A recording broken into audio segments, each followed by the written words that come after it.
Times of Sabarkantha.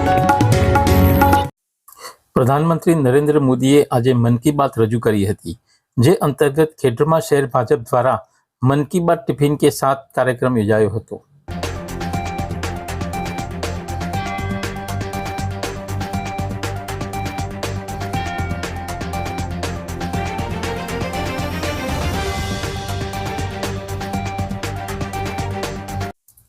જેમાં જિલ્લા ભાજપ ઉપપ્રમુખ લુકેશભાઈ સોલંકી, અનુસૂચિત જનજાતિ મોરચાના પ્રદેશ ઉપપ્રમુખ અશ્વિન કોટવાલ, પ્રભારી રવિન્દ્રભાઈ બારોટ, શહેર પ્રમુખ બ્રિજેશ બારોટ સહિત મહામંત્રીઓ તેમજ નવનિયુક્ત વિવિધ મોરચાના હોદ્દેદારો અને નગરપાલિકાના સદસ્યો ઉપસ્થિત રહીને પ્રધાનમંત્રી નરેન્દ્ર મોદીના મન કી બાત કાર્યક્રમ નિહાળ્યો હતો।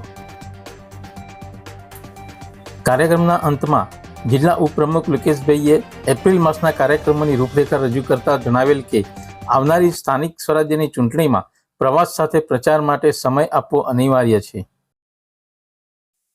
અંતમાં ઉપસ્થિત સૌ હોદ્દેદારો અને કાર્યકરોએ ટિફિન બેઠક કરીને સામૂહિક ભોજન લીધું હતું।